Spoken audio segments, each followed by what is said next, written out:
Hi, everyone.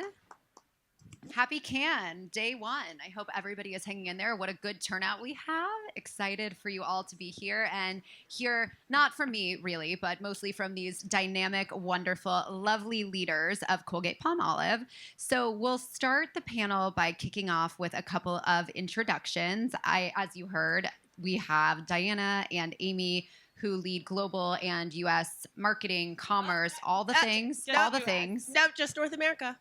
Oh, you're just North Yeah, America but if you now. want to give me a promotion and some more I money, might do that. I'm going to take it. I might do that. Okay. I feel like you should have that. I do too.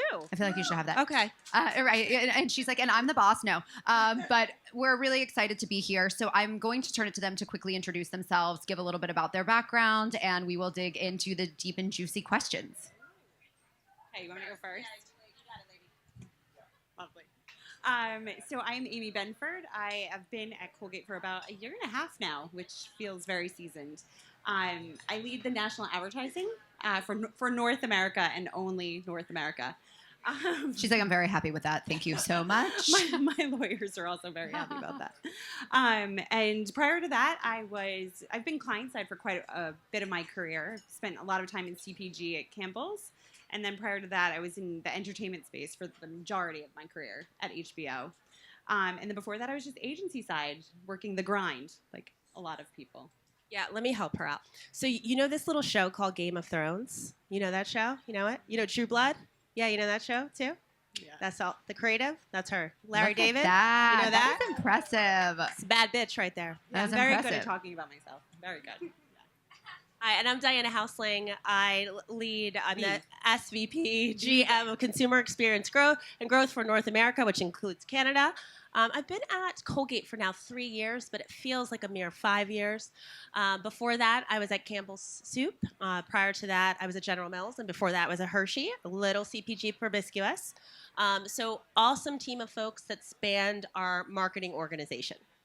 Amazing. Well, we are so glad to have you both here. I think one of the things that I was most excited about when asked to moderate this panel was talking about a company like Colgate Palmolive, which has such a tremendous legacy business over the years. I think all of us have probably used a product from Colgate Palmolive, but innovation is important. And as we think about what we're all here for at Cannes Lion, a large part of that is how we future-proof our organizations to be able to excel in this sort of new era that we're in across media and beyond. So I'd love to hear from both of you your thoughts about a legacy brand, working for a legacy brand, and how important innovation is to you and how you continue to innovate across Colgate. So I'll get it warm. Okay. So, we're a mere 218-year-old organization. And it's really all about the science for us. And I know when you hear Colgate Palmolive, you just think toothpaste, but we're more than just a toothpaste company. We're also the #1 brand on the planet. And that's not a low-key flex. That was like a hardcore brag, because we are. Thank you. Thank you, Allison. Allison's picking up what I'm throwing down. So what we think about and how we think about innovation approach it is really science first. Our science is bar none. I often talk to our scientists. I love that you all get patents, and I love that you're all about the science and geek out in it, but I actually have to sell widgets. So we got to do a lot more and churn a lot more things out as quickly as possible. But our scientists do a phenomenal job about bringing forward innovation that not only consumers need and want and don't always know they need and want, but it actually does what it says it's going to do and doesn't just claim it on TV and then it's a wish and a prayer. But that's not the only way we think about innovation. So for us, innovation comes in a lot of forms: how we work, how we're structured, how our teams operate, and how we partner with folks. I have the privilege of leading a team called Consumer Experience and Growth, which takes a really different approach to marketing. And the interesting part about that is, when you work for a 218-year-old company, you're like, yeah, they're really not going to put themselves out there and do something different. But I have an awesome set of leaders that were like, you know what, Diana, let's think about what marketing is going to be in the future. Let's think about what our teams need to be. So not only can we be the #1 brand in the planet, but have the #1 marketers as well, too, which we do. And the way that we do that is by bringing all of the groups together that are typically siloed in a lot of organizations. So whether that's insights, data and advanced analytics, shopper marketing, digital commerce, traditional integrated communications, all of that sits in one team, which allows us to be people obsessed in a way that really puts the human element back into how marketers market. We've thrown out the textbooks and really leveraged insights to determine how do we actually create an experience for consumer that delights them and then reminds them why they continue to choose us. Not just try us, but most days consumers use about 5 of our products within a day. And when you have that kind of privilege, it's important for you as a brand to not only deliver, but also continue to connect with consumers and drive relevancy. And the awesome part about that is I really don't have to know how to do much because I work with a lot of really smart people who know a lot more shit than I do, including Amy Benford, who leads our integrated marketing team. So I'd love for you to share how you think about integrated marketing and innovation within that space. So I was just going to say 2 things. One is the structure that Diana talks about. I mean, we are a very big company by comparison to many others in the industry right now. And when you think about it, we have the luxury of being a bigger company, but operating like a startup. So we take some of the benefits from a startup culture and startup dynamics, and we've instituted it into the CXG team that we've built internally at the company. And so what happens is you have subject matter experts align in very small segments, very small groups, and you have the ability to go truly deep and integrate as a collective team versus the separate and discrete silos that you typically have in an old school CPG. And then secondarily, I would say it's really the culture that we've built that really helps us from an innovation perspective because we have the ability to constantly challenge one another. It's a culture that Diana speaks about a lot because she's bred this at the company, but we've now taken that through to the agency partner as well. And so we work very closely with our agency partners to be able to build a dynamic where you have the ability to question each other, and it doesn't mean that everything is going to go to shit. It just means that you're going to get to a better place in the end. I know Fred is here; he can vouch for me on that one. I love that. I think, to tail into the next question, it's all about innovation, right? We're here to talk about inspiration and innovation and how our brands cultivate that. And that is different for every single brand. And I think, Diana, you have such a unique background on what the overarching holistic vision around innovation looks like for Colgate-Palmolive. And Amy is the executor. She executes a lot of that. So I'd love to hear, within reason, what you can share about the type of innovation that you guys are focused on for back half 24 and for 2025. And then Amy, I'd love to hear from you as Diana shares the broad vision. What is the sort of grounded version of that and how you typically use those innovative, thoughts and ideas to reach consumers? Yeah, so not only are we a home and personal care company, but we also are a pet company. We are a skin health company. I always get the ladies with the L to MD and the Florga because they love it. And I think as we think about innovation, when it comes to product innovation, it's definitely a science first format. When we think about innovation when it comes to marketing and media, that's where we start to think about how you get creative with budgets. We have a lot of children and not a lot of dollars to work with all the time. So we really start to get creative about how we engage with consumers and how we take over a moment and be a part of culture. And allowing a brand to be a part of culture is a challenge because you don't want to be the old dude at the club. Like, you don't want to try to show up and not be relevant and also, feel like you don't belong there. So we spend a lot of time in understanding what is the authentic way that our brands can show up. How do we think about what we call our BGP process, which is our brand architectural process, so that we can consistently evolve over time? We invented toothpaste. So if you've been doing it for 218 years, it can get a little old. So how do you think about whether it's an aging mouth concerns, whitening, preventative medicine? How do you start to think about the insurance industry and how you can be a part of that? People are in an environment now where accessibility is really critical, especially with the strains on economies around the world. So how do you really think about how do you create access to oral health, but also how do you make it preventative so that people don't have those large bills? So when you think about a product company starting to shift over into tech and starting to shift over into spaces that further our vision, which is really making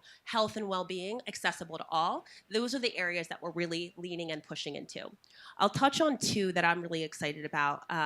For those of you here in prepping for Cannes, how many of you whitened your teeth? Ooh, okay. And if you didn't, those of you who raised your hands, we can probably get you some D2C optic white for you to check out as well too. But we have products that really allow you to not only think about your smile from a health perspective, but also for well-being. What we learned in a campaign that before a campaign we launched is that a lot of young people, the smiles that they see, they're pretty much all veneered. Like, think about your Instagram feed. Think about a lot of little celebrities and what's defined as a perfect smile. Because mine wouldn't fit into that category. I have a gap in my teeth, and we started a campaign that really focused on how do you embrace and love your smile, regardless of what it looks like, as long as it's healthy. And how do we start to show smiles in a different light? So for us, you'll see in our campaigns, thanks to Fred and his vision, smiles that really embody the smiles that you see every day. And most kids, the number one thing they get bullied about is their teeth. So how do we help create an environment and spaces, especially with the growth and relevance of social media, where we take away some of those insecurities, but we also take the power back and really allow people to feel confident, not just in how they show up, but how they look as well too, and healthy. Why am I here? I love that. That was great. Good job. No, I would say just connecting the dots. I mean, I think for us, we really try to lean into the leading indicators. We listen to the consumers. I mean, everyone's going to say they listen to their consumers. I promise you we do. We take the data knowing that we're a bigger company. We have the connection points. We have Elta MD, a beauty company. We take the data from Elta MD. We learn as much as we possibly can about the beauty space, and then we leverage it for whitening, a category that isn't always associated with the beauty industry, but really should be. If you think about it and you think about the starting point from a consumer lens. And then on top of that, I would say it's really the realness that we try to bring through, which shouldn't be revolutionary, but it ultimately is in today's world from a creative lens or messaging lens, and also from a media perspective as well. It's understanding what the consumer, how you're truly going to connect with that consumer. And in reality, I think there's very much us telling consumers, and today we leverage influencers and all of the above to be able to connect with that consumer. But when you truly dig in and you lean in and you're just human, we're all consumers. Everyone who works at the company is the consumer.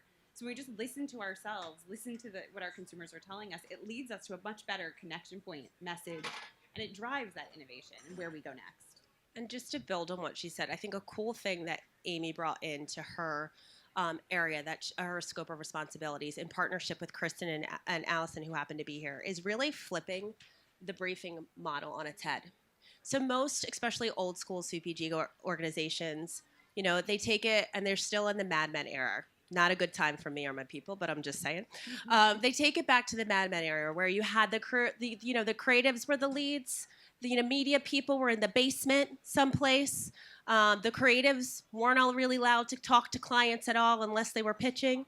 And we really flipped that model, and we do an integrated briefing process, which I feel like is very innovative, where it really has media, creative at the same table. Because, when you have smaller budgets, you may not do a spot. Not everything is going to be a 30-second spot or a 15-second spot. In some instances, we're going to play up different areas where we only have $20K to work with. What are you going to do? How are you going to connect with the consumer? And that integrated brief allows sometimes for things to be media-led, sometimes for things to be creatively focused, but also sometimes for us to do things from an omni-led environment, especially with the rise of retail media. I think that is so important. And to go off script for 2 points really quickly, there's this idea, the idea of flipping the brief on its head is really important, right? I come from a traditional publishing media background, and when we are let in earlier in the process, when we are able to see things more upstream, be it from the creative team, from the strategy team, it allows for us to think really differently. And what it does for brands is offers a paid, earn, and own strategy that might not have existed otherwise, because we can go back to our editorial teams and they are, have earned media that comes from that, and they're able to shape the conversation in a different way. So I think that's really important. Second, if you guys aren't going to do it, I will. Shameless plug for Elta MD, come from the beauty world. If you guys have not bought a sunscreen yet, this is the cleanest. It's just a wonderful brand that will protect your face, men, women, everyone alike. It is just such a wonderful skin. And especially people of color, because most of the sunblocks give me a white cast. Yeah. And Elta does not do that. Truly the best. So purchase yourself some Elta MD off of insert retailer here, wherever retailer you'd like us to drive to. I wanted to talk a little bit, and we touched on this, the idea of consumer behavior. There are so many changes that are happening right now as it relates to consumer. Obviously, the platforms exist, social media exists, you have TikTok and Meta, and you can reach consumers in so many different ways from the top of the funnel down to the bottom. So I'd love to understand, you spoke a little bit about trend and how you discern those trends in terms of what your consumers are most interested in, but would love to just hear how you're thinking about evolving consumer behavior. I'll touch on the insights piece, and then I'll shift it over to Amy to talk about how we leverage that and strategically execute within our media space. So we do a ton of work really understanding the consumers across the whole organization. Our legal team, our CFOs, they're actually doing in-homes with us as well, too, because when you're thinking about really saying to your, inner team that, hey, I need to spend X millions of dollars to do X, Y, and Z, if you're not bringing these people along from the ride, then you're always going to have that battle of why can't we just go with the thing that had the highest, ROI on the MMM, which we all know is bullshit. So the importance for us to really make sure that we're focused on, where is the consumer actually going? What is the right KPI that aligns with how we can engage and interact with that consumer, and then shift over to what are the right levers that we want to pull. So we make sure that the consumer is at the center of everything we do, and that really starts with the data, which is why the data and advanced analytics team sits within my team, and how we leverage our data lake and our partnerships, because with a lot of our partnerships, whether it is a larger media partner or a retail media partner, being able to actually get the data in and make it into something that we can actually action and not just look out or track how much data we have, but actually use it in a way that makes us smarter and better marketers is really critical. And then from an insights perspective, we really take the time to understand the evolution. We've worked a lot with Marcus Collins, who has a book called For the Culture. Do you guys know that book? It's amazing. Yeah. If you haven't read it. He's here, I think. Yeah, he's here. Yeah. He's here. He's going to be with Corey from Elf. From Elf. We love Corey. Corey's the best. So what he talks a lot about is tribes. And to really understand tribes, you have to shift away from the typical demographics that we think of. He says it much more eloquent than I will. But if you think about, if you're from the U.S., a woman who drives a minivan, her kids most likely play a sport. It's probably soccer.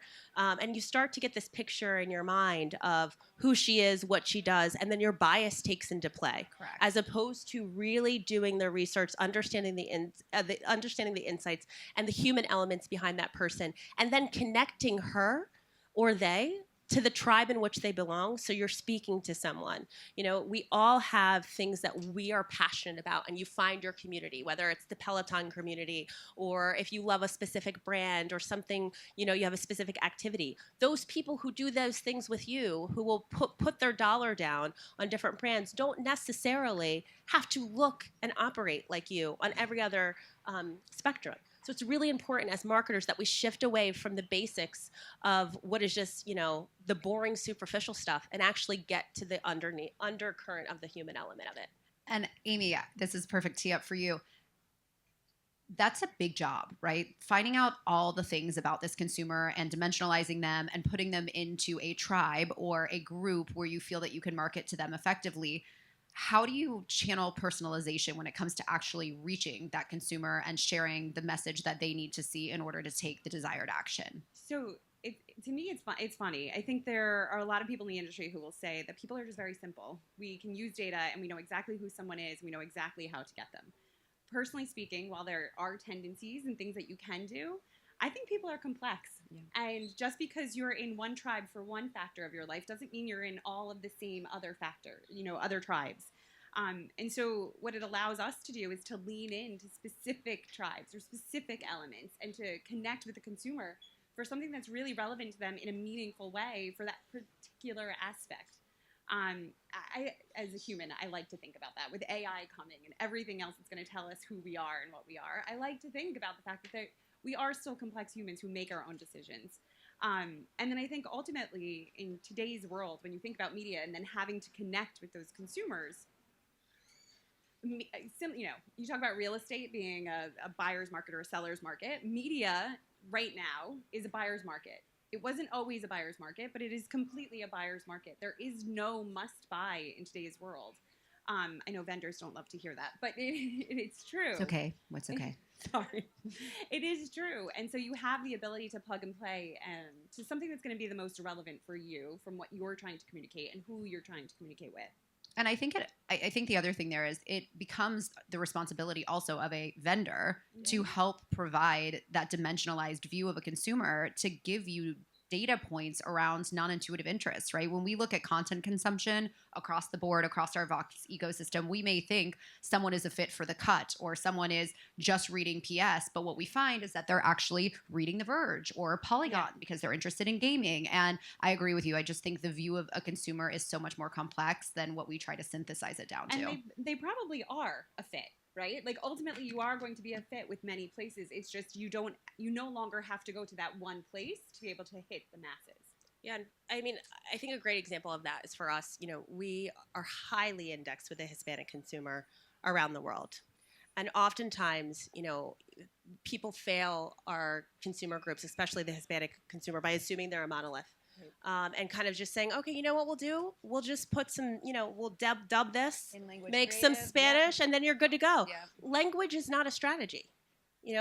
Especially if you're in the U.S., anyone that's ridden a subway in New York, been in California, been in New Mexico, which actually has the highest growing Hispanic population right now, knows that most people go in and out of language, and they're polycultural. So if you just go with the basics and what's on the top, then you really you lose the depth, and you use the ability to make the emotional connection. The emotional connection is not just about making someone cry. It's about letting somebody know that you see them for who they are. And that's what really connects brands with consumers.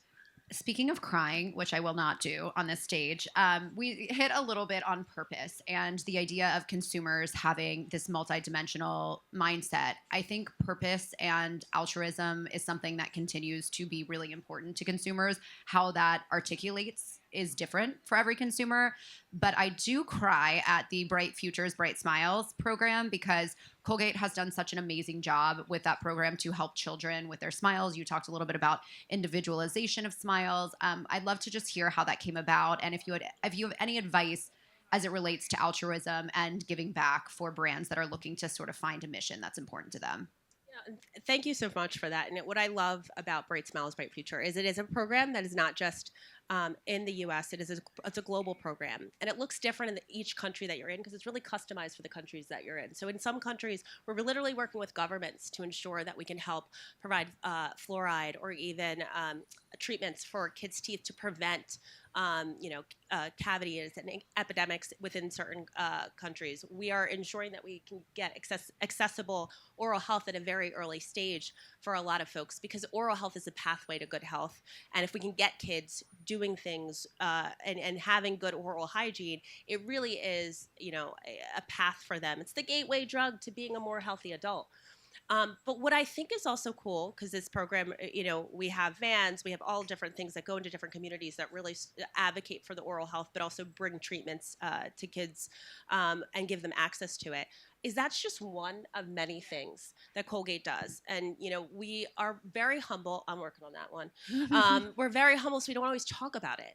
But I think about one of the things that prevents people from getting oral health is that most of the dentists and hygienists don't look like them. So if you're already scared and you go in and you're a person of color and nobody in that space looks like you, then it might be something you opt out on. So we do a lot to ensure that we are in supporting Black and brown dental hygienists and dentists throughout the community with our Toms of Maine brand. We're really focused on a sustainable future and the environment. So for those of you who love Toms of Maine and you want to do a little bit of good, buying Toms of Maine as a B Corp gives back to communities and the environment.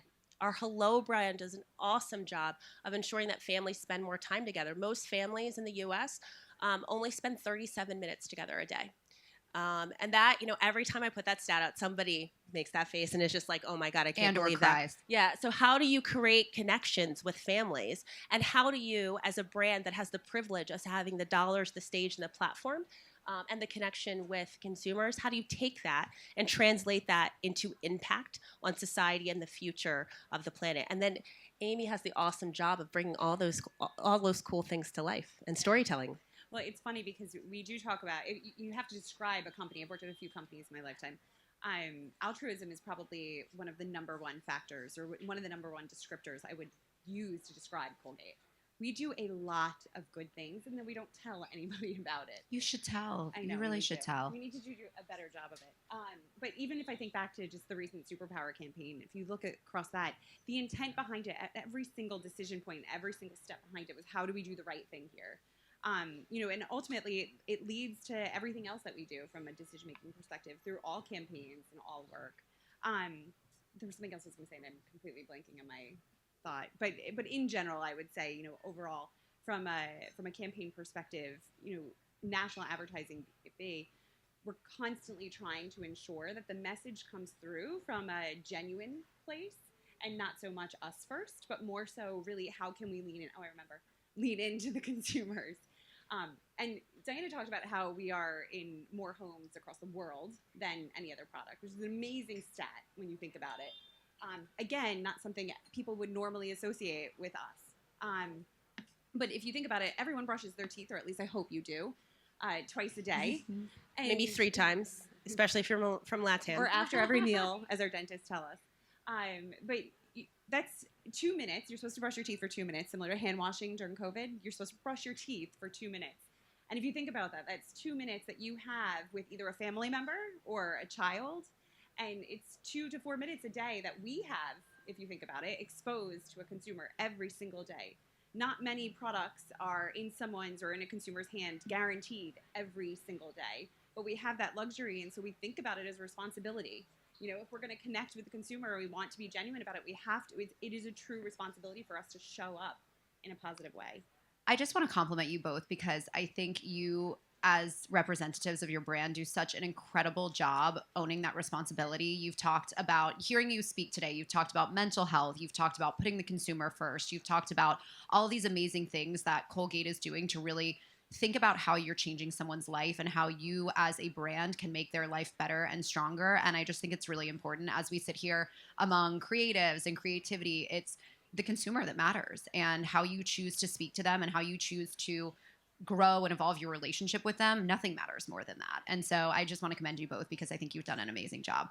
So I've been given 5 minutes twice. I'm not sure how much time I actually have, but I will leave everyone with this last question. What are you most looking forward to for the rest of your can experience and for the rest of this year for Colgate-Palmolive?